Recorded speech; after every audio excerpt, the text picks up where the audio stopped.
Good evening, everybody, and welcome to the PanelCast. I am your host, AJ, and this week, as you can tell, we're kind of doing things a little bit different.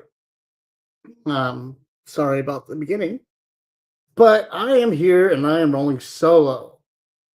That's right, I'm doing this all by myself. I'm a little nervous. I'm a little stressed out. Yeah, a little worried about what's going to happen tonight, but don't you worry. I'm not going to let that affect the show. No. In this episode, I will be reviewing the new Scrubs revival. It just rebooted about a month ago, and started up on Hulu, and it's going strong now. And so I'll be pulling that up, and I'm going to talk to you about the AEW match of the week, and then I'm going to review this book that's been keeping me busy. And then we should be out of here. Fairly quick and easy show. So yeah, let me go ahead and get started. Let's talk about Scrubs. Most of you who have seen Scrubs, well, we're gonna watch some more of it right now. Throw some stank on it. Make it nasty. I'm John Dorian. You better not be. Oh, but I am. Nope. Retracted. Can't figure out the rhythm? Or maybe you don't have any. We're gonna need a secret handshake. You ready? High five, bring it down. And then jazz hands if we have time. Sure. Get a load of this motley crew. I'm not sure how to teach these kids. I still get a little woozy around some procedures. If your dream is to be a mediocre doctor, mission accomplished. Dr. Cox, I'm gonna need you to go ahead and bring it down. Don't I get 3 strikes? You have 900 strikes. Those interns need somebody to do for them what I did for you. Hey, you can do this. And she's gonna nick that artery. No, she's not. Is it on my face? No. And more drama in 3, 2, 1. This job is really rough. We do the most good we can in a single shift. I don't know how we do this. We'll figure it out. Let's go help your patient. You can't do this on your own.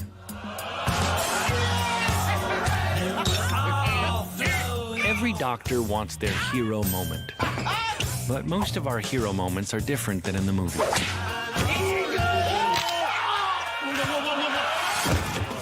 think it might be time to retire, Eagle. Never. No.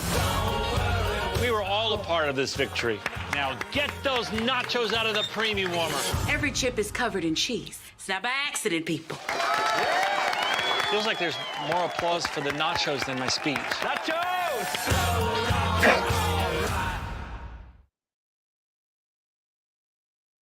Awesome, there you go. That was the trailer for the new season of Scrubs. I like how the one night I'm doing this by myself, I've got more watchers than I've had in a very long time. So thanks. No anxiety here. None whatsoever. Just kidding. Anyway, that's the new, that was the trailer for the new revival of Scrubs. Scrubs initially went about 9 seasons when it first came out.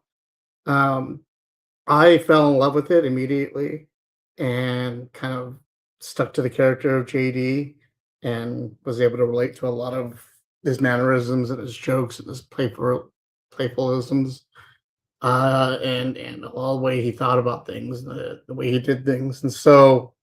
And as I say this, all of my watchers are falling off. Bye, everybody. So, I was able to find myself relating a lot to JD and wishing that I had myself a Turk kind of best friend. But, I made do with what I could. The comedy in itself, the first 8 seasons were fantastic and everybody loved it. But the 9th season came in and kind of turned it to something that it wasn't and introduced characters that it shouldn't have. Because none of those characters, essentially that season killed the show. Now, after all these years, it has come back. They brought it back with a lot of the original characters and cast, and they're doing it all over again. And the characters have grown up. JD is now the head of hospital. He's taken over Kelso's role. And Turk is head of surgery, as Elliot is still just a regular old doctor, but they're all still there. They've moved on with their lives, and it's fun to see how they've caught up with everybody. How in the 20 years since the last time we've seen Scrubs, where they've been from there to now, how many kids that they all have, what their lives have been like, and stuff. And bringing it back, it's kind of cool and nostalgic, but at the same time, it feels like they're really trying really hard. And the new characters are okay and they're a lot of fun, but they're almost forgettable because in this revival series, we're so focused on JD and Turk and Elliot and where everybody's been that the new characters are just background and we really don't care much about them. And I think that's fine for right now because right now we want to know where everybody's been. But eventually, if the show's going to continue on, they're going to have to learn how to integrate both the original cast and the new cast together to create new stories, new adventures, and new situations within the hospital that's going to allow the show to grow. So hopefully they find that good rhythm and it gets there sooner than later. But sad is seeing that Neil Flynn is gone. With him not around anymore, it's, the little one-liners, the quips, and all that stuff, they're gone. The way he treated JD. Yeah, it was bullying, and maybe now, with the way times are now, it wouldn't be looked upon too well. But it still added something to Scrubs that made it funny and enjoyable. And unfortunately, without that around, we don't get to see it. Hooch is still crazy. That's good to see. Snoop Dogg attending is not around anymore. He passed away. There's a lot of characters that have passed away during that time, including the lawyer. But they do find ways to honor them and show them love throughout the show by giving them either drink names or location names, or even some of the surgeries have their names or some of the instruments that they use, So you just got to pay attention to that kind of stuff. So it's nice to see the original crew back. They still have the same rhythm. They still have the same timing. They still have that same comedic love for each other. It's sad to know that a lot of those main actors are still on other shows, which is why they're not showing up as often in this show. Carla is on High Frequency, so she's over there. I think it's High Frequency. Is that the name of the show? I may never know. Who knows nowadays? High Potential. Sorry, Carla's on High Potential. She's doing that show. Cox just landed a new show on HBO. So he's there. All these actors are everywhere on other TV shows, and so it's hard for them. So they're not all in this show at the same time, which is kind of weird. Like if you're not going to have the full cast back, then why advertise that you're going to have the full cast back, and why, but oh well. Hopefully in time, as the season progresses and everybody gets their time and their schedules lined up, and like I said, the storylines lined up, it gets better. But right now it's fun and it's comfortable, and I think that's the best way for them to go. So Scrubs, there you go. That brings us up to our AEW match of the week. I told you guys this is gonna be a quick episode. It's only been 10 minutes with me only talking. I can't talk for that long, I swear. And apparently Alicia likes it. I'm not talking that much. My own wife. Betrayed by my own wife. Awesome. So we're going to be doing the AEW Wrestling Match of the Week. Here we go. Away. Up on top. Oh, my goodness. A corkscrew punch from the top. Look at, I can't believe that the champion's back on his feet. Wow. Oh, it's out. It's out.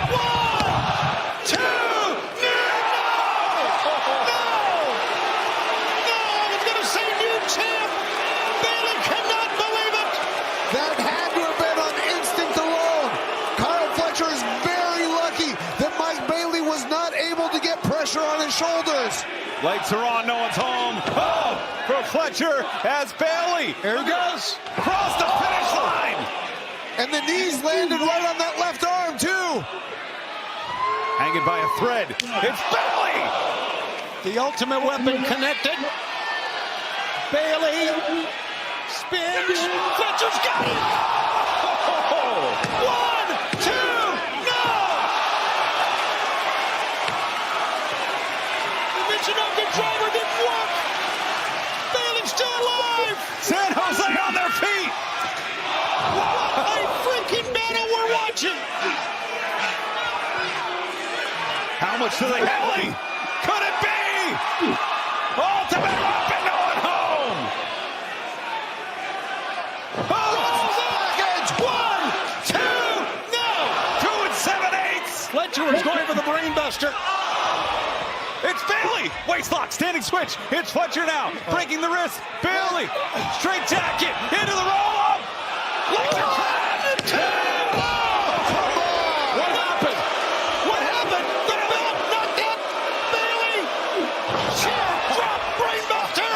1, 2, 3.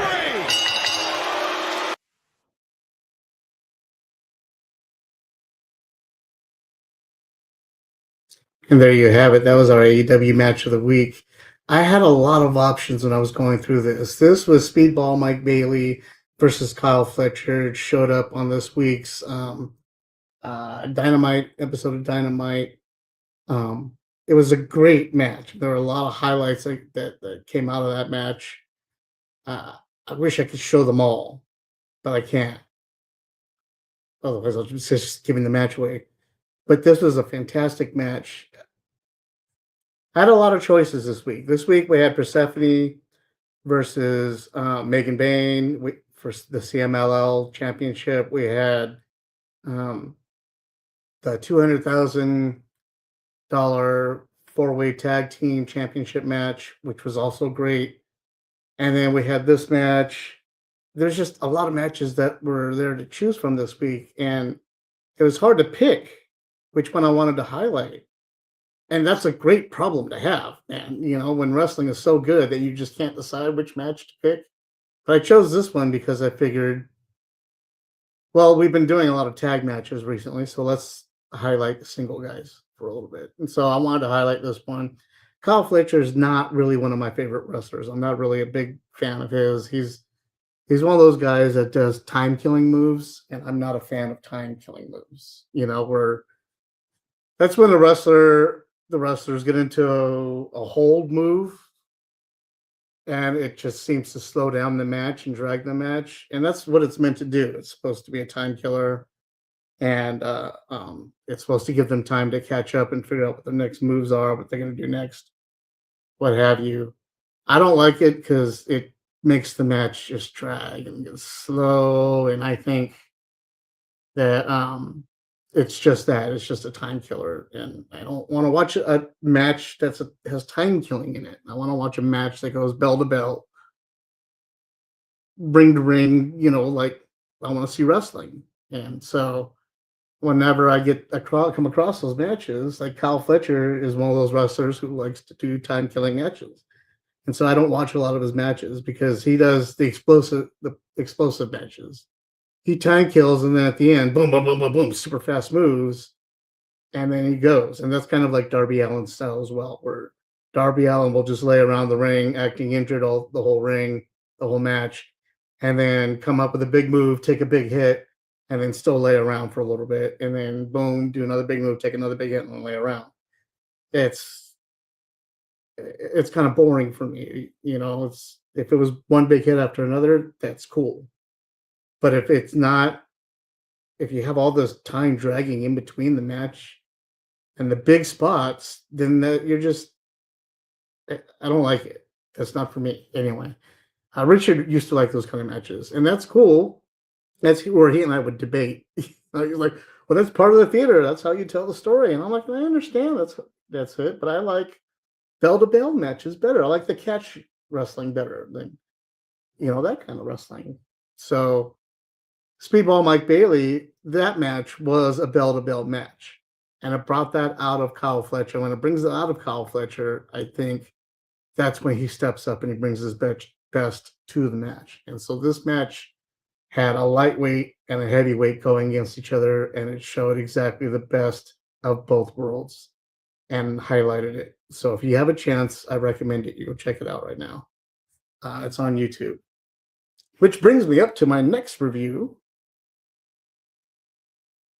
This is Jim Butcher's 12 Months, the latest release in the series of the Dresden Files. What can I tell you about the Dresden Files? Yes, and it's a Hellboy bookmark right there. Well, this is an actual book for those of you who don't know. You may not have seen one in a while. It's made of paper, kind of hard on the outside, soft and fantastic on the inside. You know, a book.